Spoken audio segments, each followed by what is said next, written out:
Take a look at the world around you. Now, imagine the world without things, because at some point, none of these things existed. Everything has been invented. Somebody had to say, I want to make a device to get people to go from A to B faster than a horse and carriage. Then they thought, let's give people more freedom. Let's make it more personal. Then let's make it bigger. Let's make it go further. Let's make it go faster. You get the picture? There's just no stopping this. I'm Britt Wray, and while I've spent years in the lab and studied things like synthetic biology, what I really love to do is tell science stories. In this case, stories about inventors. And while I haven't actually invented anything yet, I really want to know what makes inventors tick. It's in our nature to invent things, and that kickstart to creativity can come from the strangest of places. My first toy was a box of transistors, and from there I would take my hot glue gun and garbage from around the house and piece together inventions. I was really excited about physics in high school, not because I was good at it, but I loved that problem-solving element. You can imagine the level of adrenaline, because you have a one-of-a-kind thing in the world that does this magic trick. You have to dream. Dreams are the only beautiful thing about, living. Like, you need to believe that we can be better, that we can do more. Now that's passion.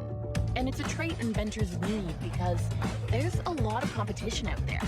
In North America, over 500,000 patents are filed each year. No doubt, all with big dreams attached. What is it that drives inventors to dedicate years of their lives to their inventions? Is it fame? Fortune? Or is it that they just can't let it go?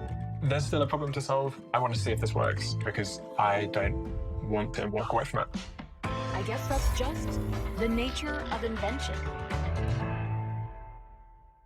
When you picture inventors, chances are this is what comes to mind. Old, mostly dead, white-haired men.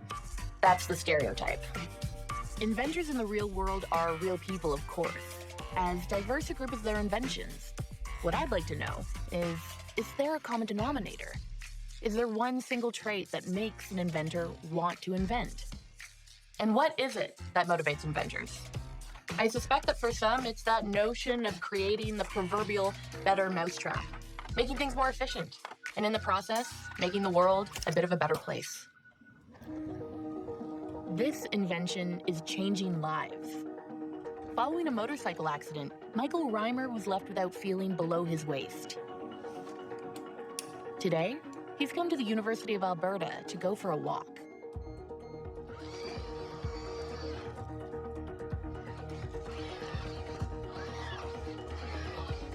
I wasn't expecting to be this tall again. To be quite frank, I was a little afraid of heights. I'm used to looking up at everybody. It was a huge change. ReWalk is a wearable robotic exoskeleton that provides powered hip and knee motion to enable individuals with spinal cord injury to stand upright, walk, turn, and climb and descend stairs. ReWalk was invented by an Israeli doctor who was paralyzed after an ATV accident. It bounced against the tree. I flew through the branches of the tree, and I realized that flying through branches of tree is for birds, but not humans. So I broke my neck. You got to admit, a pretty good sense of humor for a man who immediately realized that he was quadriplegic. Amit spent the next 9 months recovering in hospital. Then I was wondering, how come wheelchair, this is it? This is the only solution in this sophisticated world? Amit's quest to find an alternative to the wheelchair was rife with challenges. Of course, the technical challenges, the electromechanics, software, and so.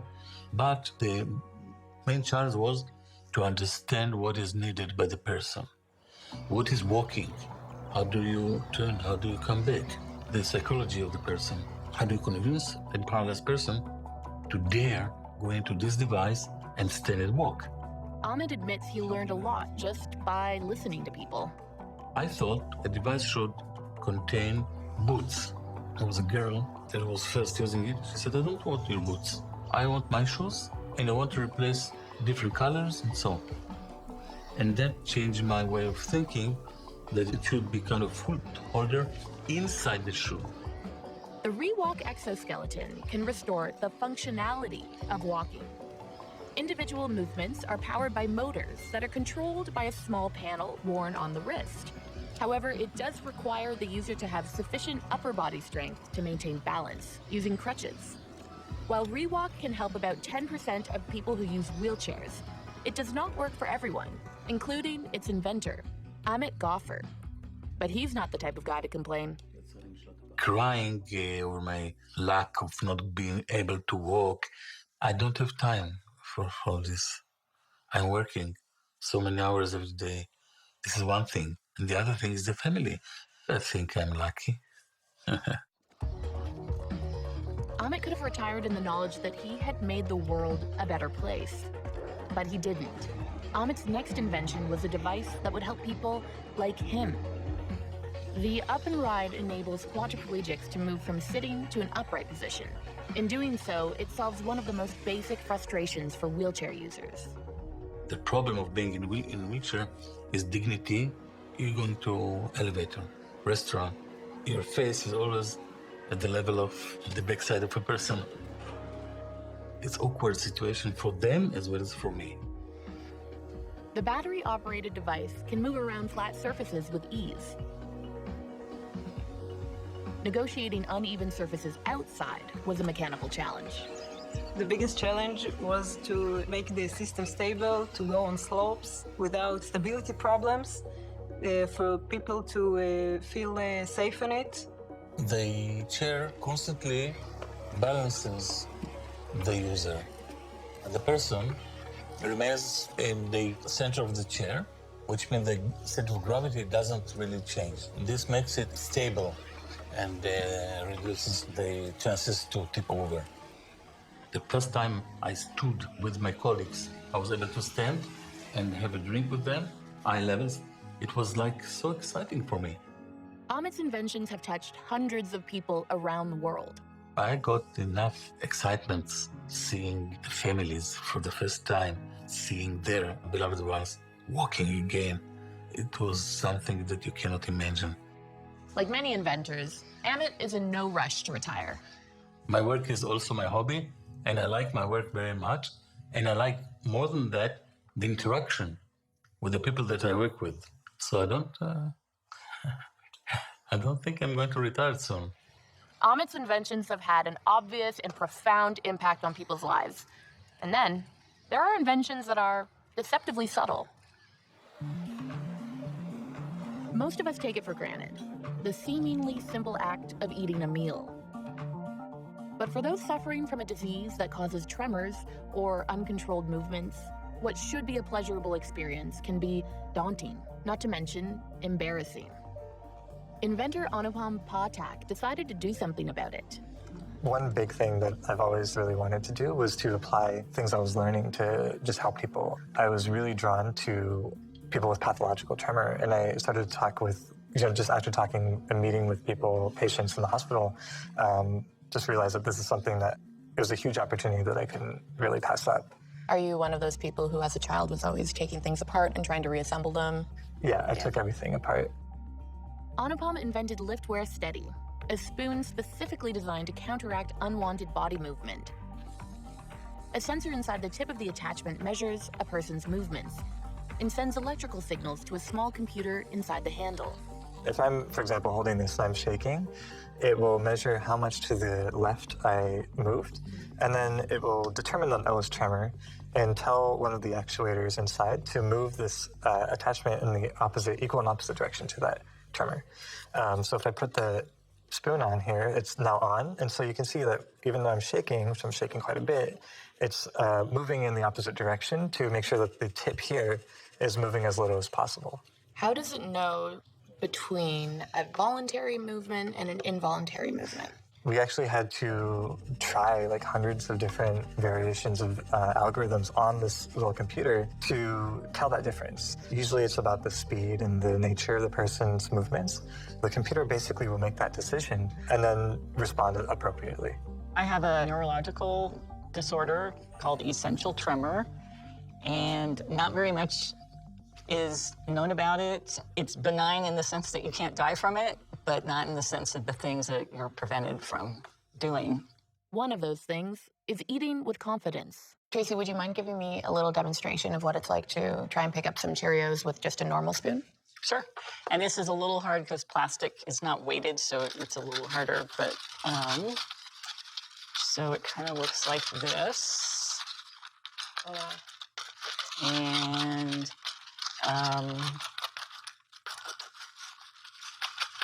okay, I'm really getting it takes a lot of concentration. Is it better to lift up the bowl sometimes? Yes, often I will at home. There we go. So that's quite difficult. Yeah. And then with the spoon,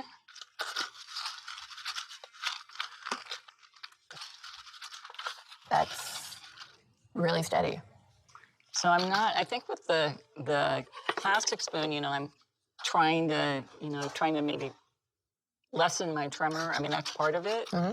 And when I use a spoon, and in fact, I'm just thinking about this as we're talking. I'm not trying to stop my tremor. You don't even think about I can just keep tremoring away. I can just keep shaking. And that's not a problem because it's doing the work of countering the shaking. Wow. And I can pull this and you can go anywhere and they don't fall off at all, and you don't have to bring up the bowl. Anupam's advice to budding inventors? Don't be afraid to share ideas. Don't be afraid to even share early concepts. A lot of people are scared that people will steal ideas. I think the benefits of getting the feedback far outweigh that. Sometimes the most powerful inventions don't have that extra wow factor or seem that cutting edge. But to see what that everyday object, a spoon, has done to transform Tracy's life is something I'll never forget. This next invention is tiny, no bigger than my little finger, but its implications are huge. The Wyss Institute for Biologically Inspired Engineering, part of Harvard University, develops solutions for healthcare, energy, architecture, robotics, and manufacturing. To date, more than 20 startup companies have been created to transform their inventions into commercial products. Dr. Donald Ingber is its founding director. We were tasked with thinking the future, and we looked around and we saw that the boundaries between the disciplines are all breaking down. The boundary between living and non-living is breaking down, and that we've really uncovered enough about how nature builds, controls, and manufactures where we felt that we could leverage biological principles to develop new engineering innovations. That's what we call biologically inspired engineering as opposed to biomedical engineering or bioengineering. I'm here today to talk about one specific invention. What are these organs on a chip that you've invented?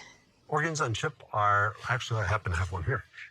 This is an organ on chip. It's a small device. As you can see, it's the size of a computer memory stick, optically clear. It's actually made out of a flexible rubber-like material. Lung on a chip consists of a membrane. On either side are human lung and capillary cells. Hollow channels allow air and blood to be pumped through, creating what is essentially a living, three-dimensional cross-section of a human lung. We can literally mimic organ-level structure and function by culturing living human cells inside these chips. Why did you want to make an organ on a chip? We set about making organs on chips because, one of the biggest problems right now in the medical world is that it's incredibly expensive to make drugs. There's issues, ethical issues, because many animal lives are sacrificed. But the biggest problem is that the results obtained in animal testing often don't predict what happens when they get to a clinical trial. So there's a huge amount of failures.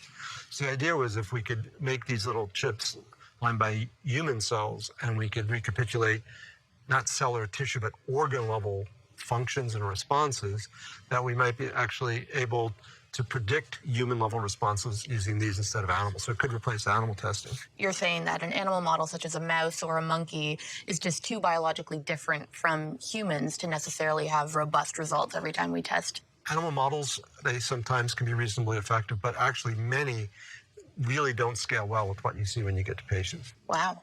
And that's how we've been doing drug testing the whole time up until this point? And it's not just drugs, it's chemicals like industrial chemicals, foods, cosmetics.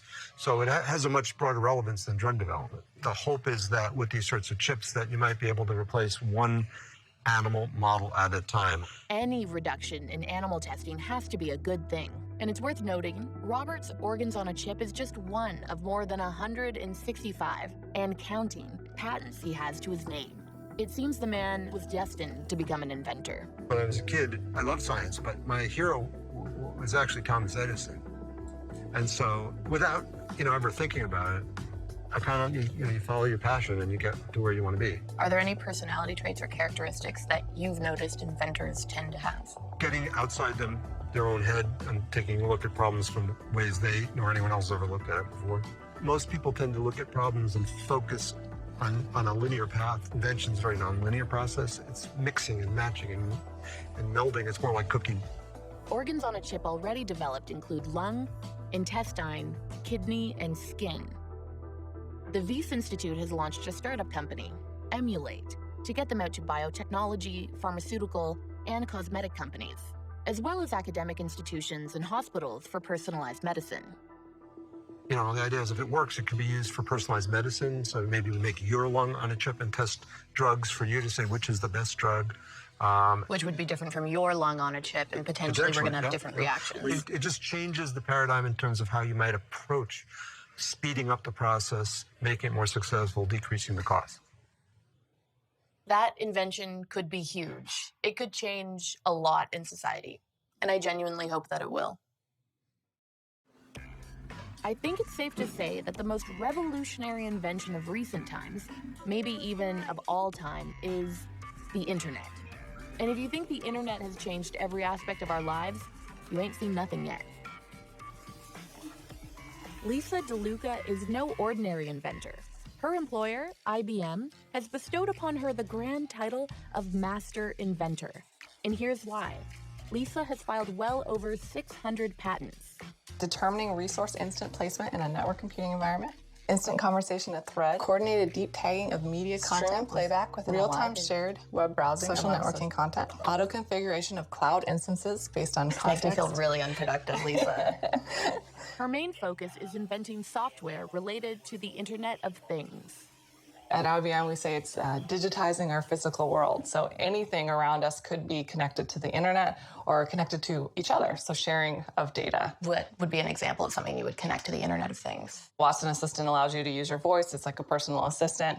And that's definitely IoT because you can embed it in all sorts of devices. So imagine going into a hotel room and saying, open the blinds for me or turn on my favorite TV show without actually having to go press a button. You can connect utensils to the Internet of Things, yeah. a toothbrush, toilet paper. Uh-huh. I understand you have an invention that actually relates to toilet paper. Yeah, it was just a little sensor in the toilet paper roll. You could tell when you were running low on your supply, and then you can order more, have it automatically order for you. Some people are not so excited about the idea of connecting every single object around them to the internet. Uh-huh. Mass surveillance and mass commercialization. How do you feel about concerns of the Internet of Things? I mean, me personally, I'm like, the more the better. I think it just excites me to see more because I can see the potential of the future and where we're going to eventually get. At being part of IBM, of course, we take security very seriously and privacy, so all of that has to come into consideration. It's clear to me that Lisa really loves being an inventor. And it got me wondering, does she ever switch off? I wouldn't want to. I think that's part of the fun about being an inventor is once you invent a lot, you start recognizing what is patentable. So it's not like there's a switch. You just know. How cool is it to be an inventor? It's so cool. It's something I can put on my resume. It's a fun conversation starter. Like, I'm an inventor. What? You don't look like an inventor. Like, you're just a regular person. So I think that part of it's been really fun. It's mine forever. I'm an inventor. So far, it's clear to me that inventors are motivated by a desire to help people. And, sure, if they can make some money along the way, then that's great. But what is it that inspires them? What is it that starts the creative process? I've been studying biology and nature for years, so for me, the most obvious source of inspiration is already right in front of us. We are constantly surrounded by the genius of nature. A research and development lab, 3.8 billion years in the making. Lotus leaves can clean themselves and repel water. Shark skin can repel parasites like barnacles. Gecko feet produce adhesive. And they all do it naturally, without the need for man-made chemicals. When inventors are inspired by nature, it's called bio-inspiration. One of the best examples comes from Switzerland, when a man notices that some burrs are stuck in his dog's fur. But instead of just throwing them away, he becomes fascinated by these spiky seed pods. He sees up close that they're actually covered in what appear to be tiny grappling hooks. And that man, George de Mestral, has a eureka moment. If he could just take that technology and apply it to material, he would have a very efficient fastener. And like that, Velcro was born. Canadian Jeff Karp is a professor of medicine at Brigham and Women's Hospital, a teaching hospital for Harvard Medical School. He's also an inventor and bioengineer who uses nature as inspiration to create a whole range of medical products. It's just one of the many tools that we may use to solve a problem. When we encounter challenges, we turn to nature for inspiration, and then we improve on those ideas for our own purposes. Jeff needed to find an adhesive to deal with septal defect in babies. That's a hole in between the chambers of the heart, and a Band-Aid just wouldn't cut it. Okay, just imagine the challenges. Working with a living heart. It's constantly moving, expanding, contracting, 60 beats a minute. And plus, well, it's just messy. So Jeff looked to nature for a solution. So we asked what creatures exist within wet dynamic environments, and we looked to the land and in the sea. And so in the sea, you have sandcastle worms that attach to rocks, and the waves, the surf is constantly hitting them and they're remaining put. And then on the land, you have slugs and snails. Sometimes you'll see like a snail attached to a leaf and it's raining and it stays put, it's not falling off. And sometimes you'll see the goo behind that snail as it's walking across the ground. And so what we realize is these creatures have something in common, which is viscous secretions. Is it a mucus? It's kind of like a mucus, yeah. And what's interesting about materials like mucus or other types of viscous secretions is that they have inherent adhesive properties. So we took a closer look at these materials, and they contain hydrophobic agents which can repel water.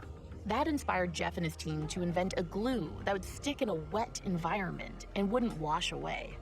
The basic raw materials are naturally found inside the human body. So what we've done here is we've punctured a hole with a biopsy punch, and this mimics a cardiac defect in real life. So how do you go about gluing this hole? So first I'm going to show that we're going to have some blood spurting out, fake blood splurting out. Green blood. Yeah.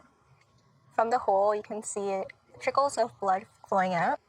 Now I'm going to fill in the hole with the glue. This procedure is really critical. The glue is a fluid, so you can inject through a small hole in the body so they don't have to open up the heart. So it's minimally invasive for real-life surgery and faster than what we do right now. Yes. So now that we have filled in the hole with the glue, we're going to UV cure it.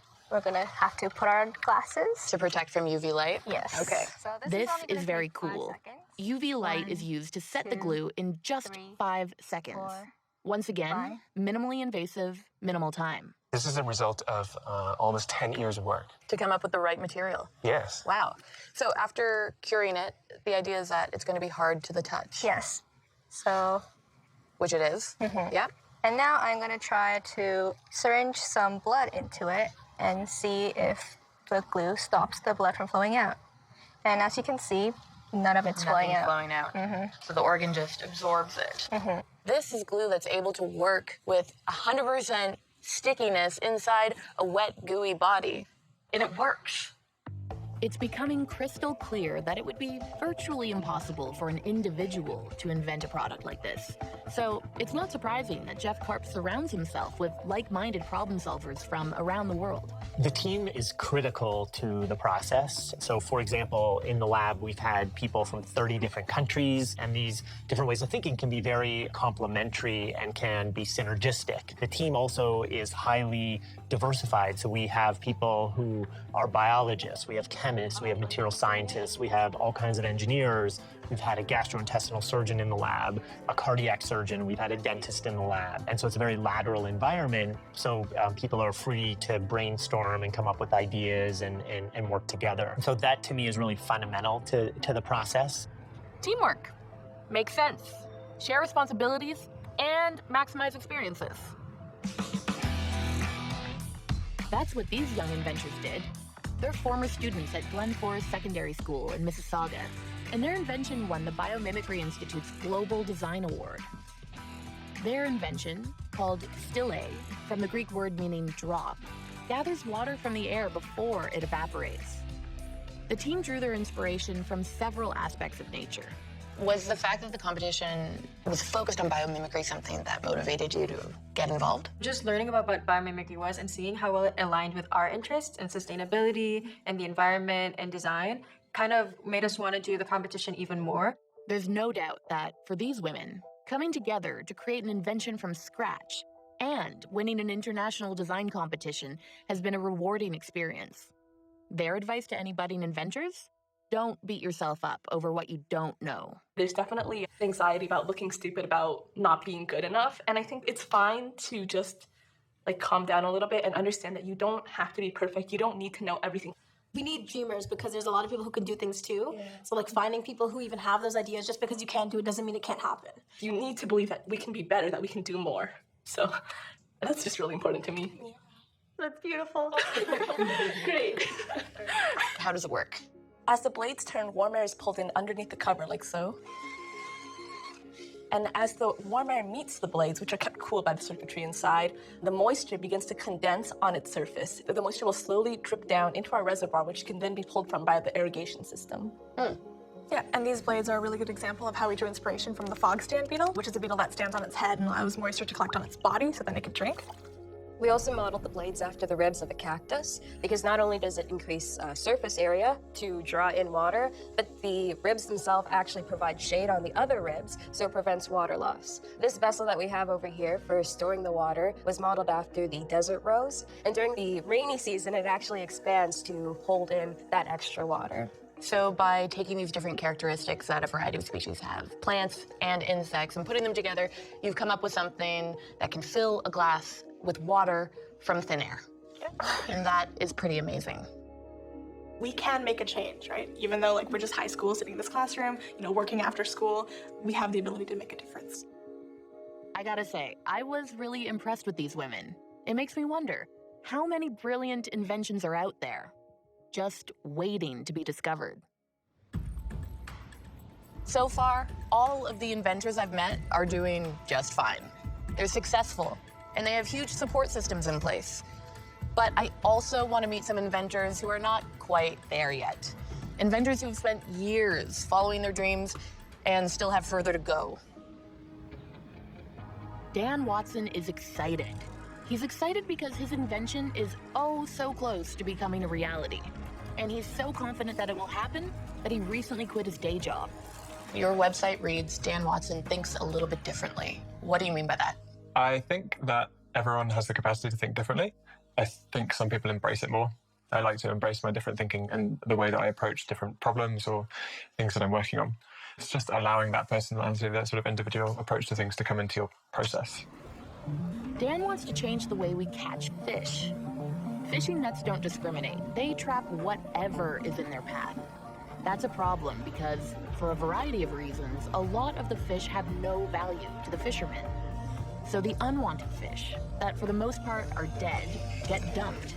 This wasted fish is called bycatch, and some estimates claim it makes up 20% of all fish caught.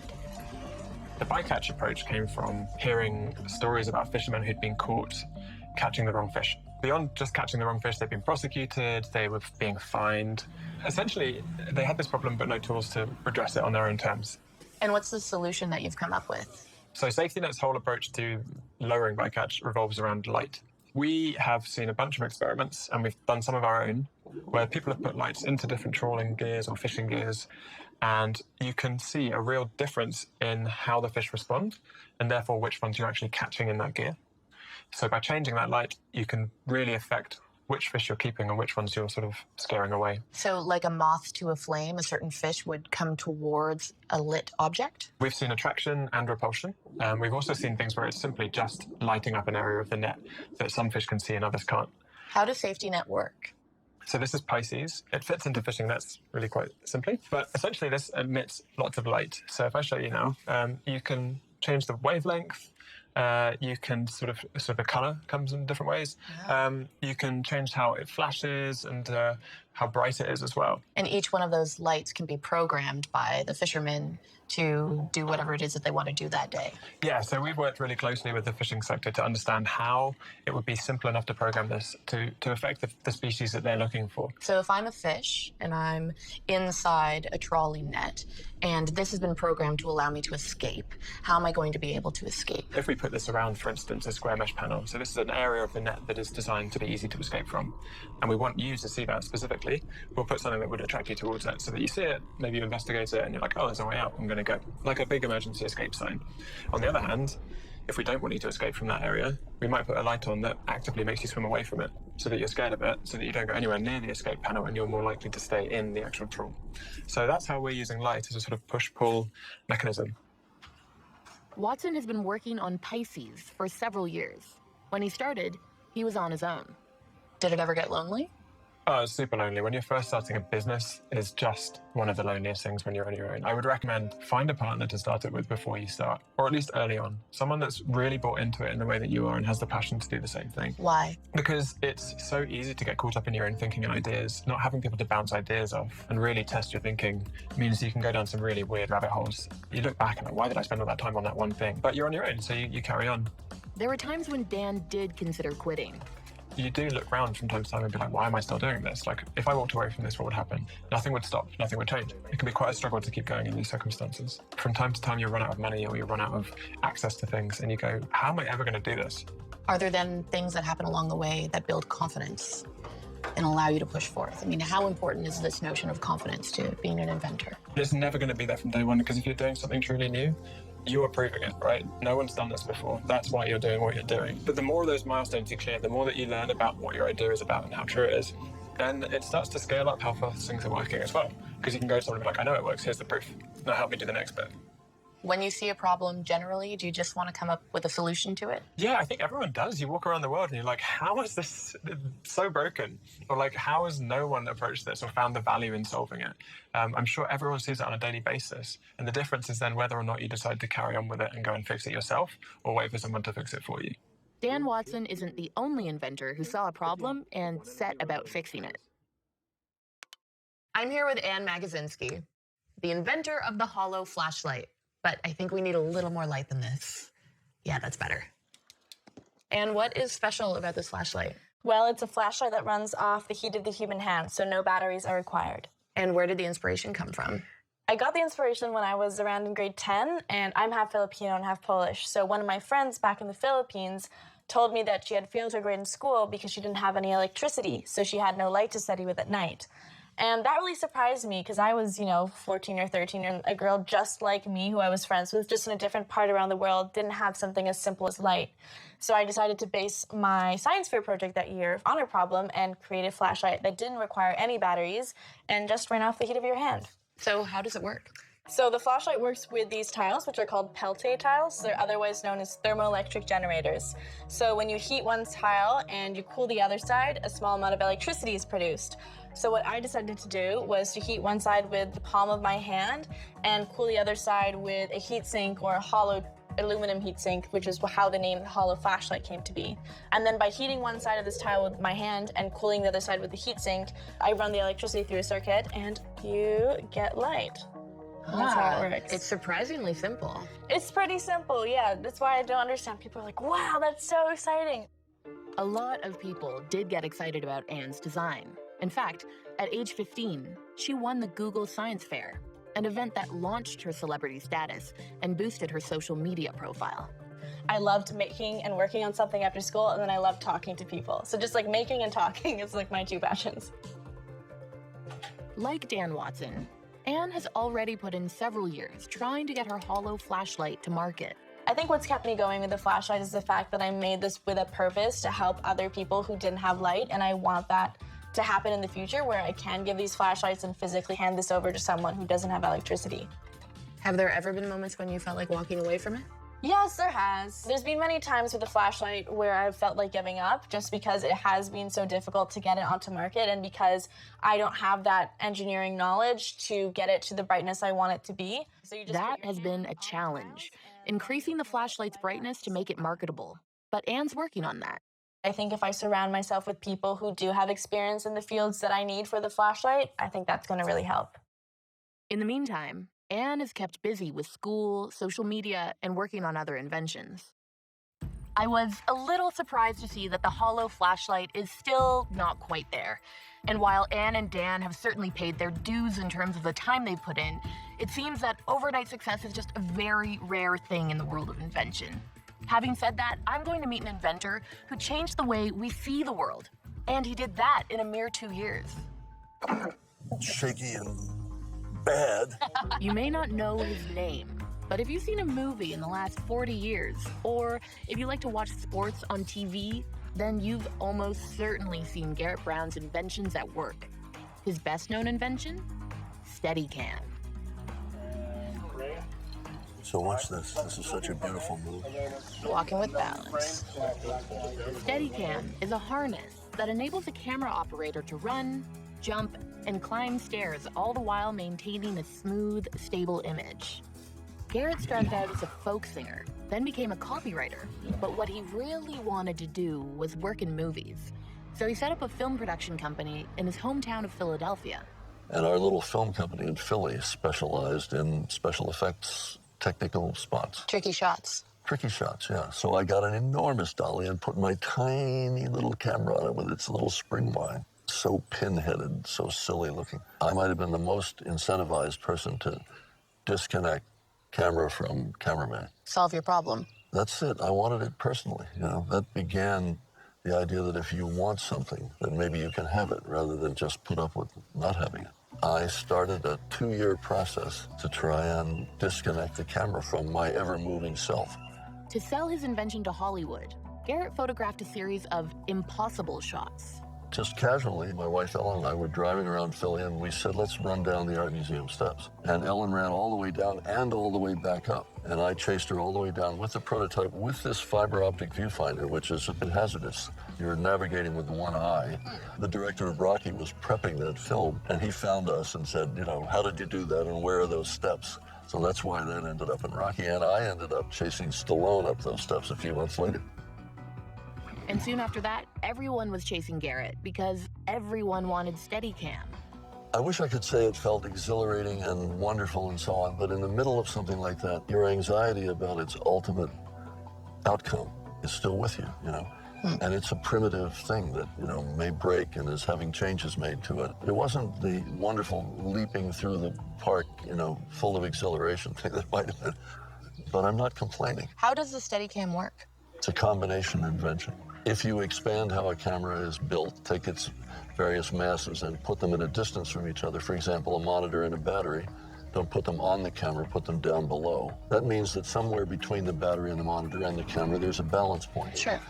At that balance point, the center of balance, you put a gimbal, which is rings within rings, so that you hold the outer ring and nothing you do affects the angle of the inner one. And well, now you have an object that, you know, no matter what you do holding it, it won't get through to the lens. And you can aim this object with your fingers, but you still have to hold it up. So that led to the spring-loaded double-acting arm, a forearm, an upper arm, and a shoulder joint that you can dial up so it makes whatever it's holding act like it's on the moon or in zero gravity, right? And one thing missing, you gotta see through the lens. Now, why is it that our human brains respond so well to seeing the images through the Steadycam as compared with a handheld? Well, this is a pet peeve of mine because we see ourselves as we walk around making our own lifelong movie. We move and we see things smoothly. You see things like a Steadycam as you walk around. Your brain is a marvelous stabilizer. Even if you shake your head up now, go ahead. It's steady. It's still, right? Yeah. But I'm watching your eyes. Your eyes are fixed on me. You know? Your brain is moving your eye muscles, right? Same with this direction. Yeah, exactly. We see things marvelously steady. With the success of Steadycam, Garrett was suddenly in demand as an operator. Over the next few years, he worked with virtually every A-list director in Hollywood, and he picked up an Oscar along the way. He also established a school to teach others to use Steadycam. Now, he could have sat back and taken it easy, but as I'm learning, inventors don't retire. Garrett went on to invent Skycam. That's the camera that gives you a bird's eye view over football games. He followed that with the dive cam, And then the MobiCam. And it's not just camera-related devices. Garrett is big on personal inventing. His latest innovation grew from a desire to read his iPad in bed. But mainly you just get into stuff like this and you get excited about it. This is a dynamic suspension bridge. Yes, it If you slack it, you can put it anywhere. If you let the weight down on it, then it tightens up. Look at that. And it's pretty damn strong. So as long as that string doesn't break. The string has never broken. It's very dangerous for an inventor to say anything like that because now it will instantly break during this demo. Murphy's Law. I wanted a great gimbal. I wanted to be able to be horizontal or vertical. I wanted to be at any attitude, you know. And it's held at the center of gravity of the iPad. Can you see that? Yeah. Oh, yeah. This clever device doesn't even have a name yet, but I want one. What advice do you give people who want to invent? Don't try to invent something for money. If you want something and it doesn't exist, try to invent that. That's exactly what Garrett did. And in doing so, changed the way we see the world.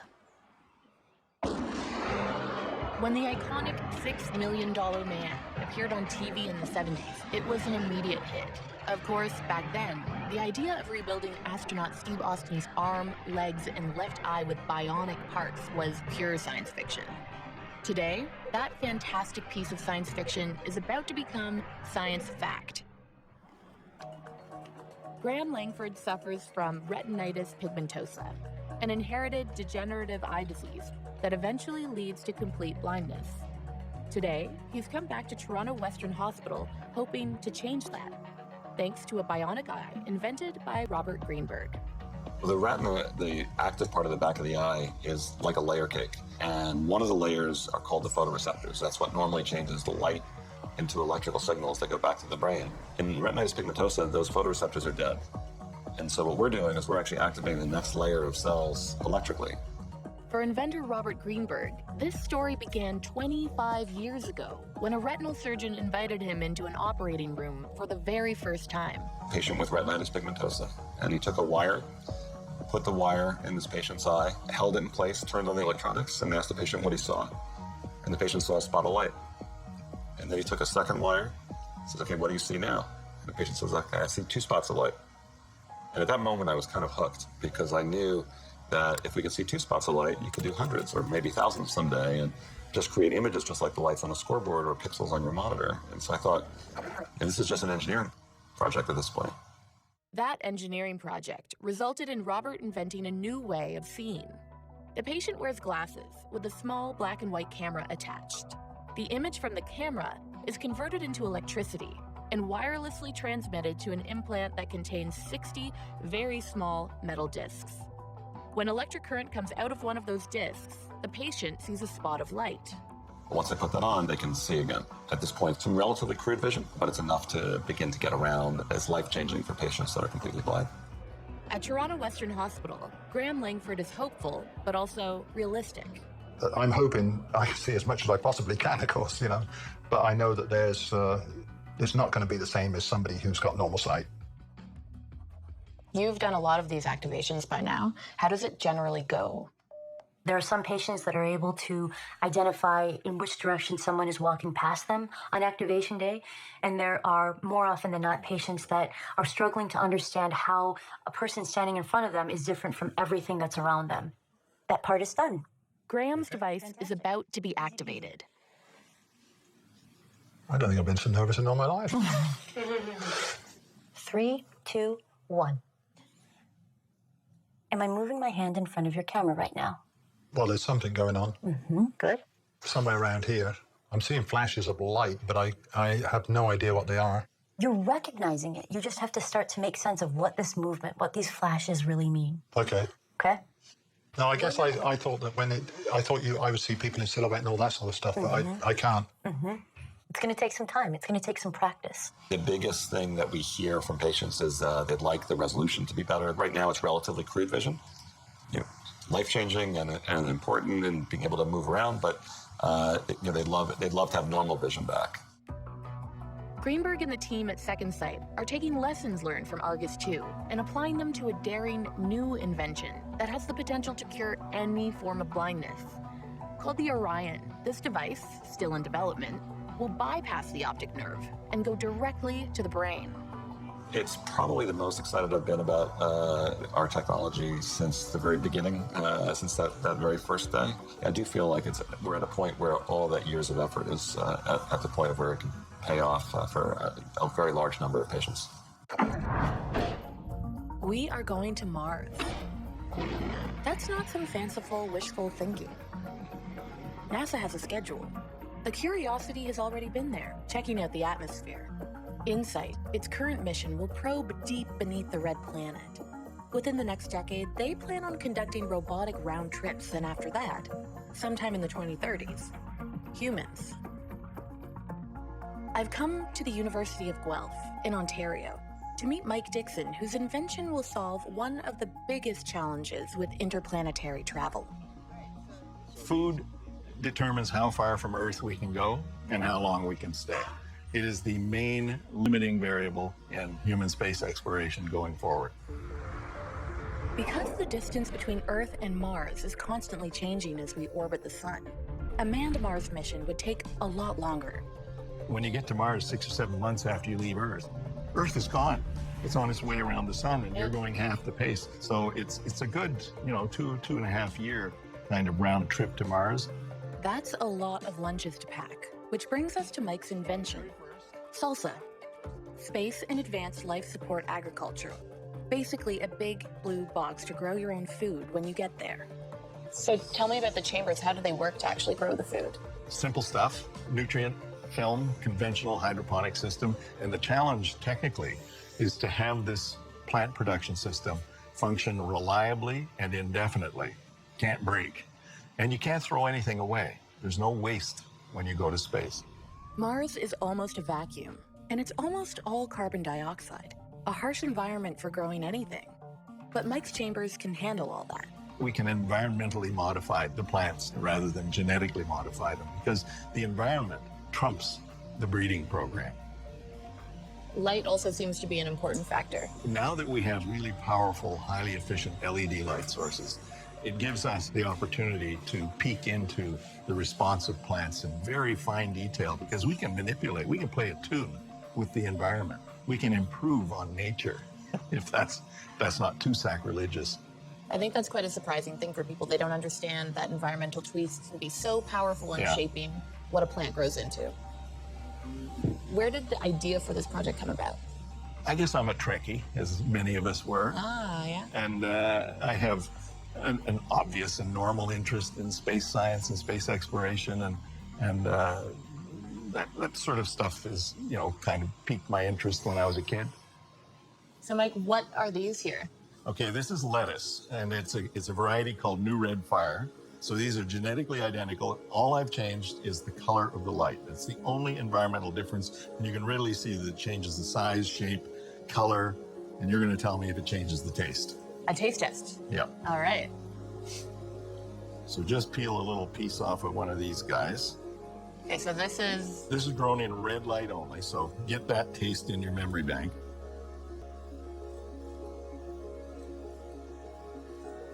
Tastes like a good standard lettuce. Okay, so now we're into white light, which is pretty close to what we conventionally think of as a grow light. It's a much milder taste. Really? Mm-hmm. Okay. It's a bit I'll take your word for it. I don't eat lettuce much. You're on lettuce plants. Okay, so All now we'll try the green one.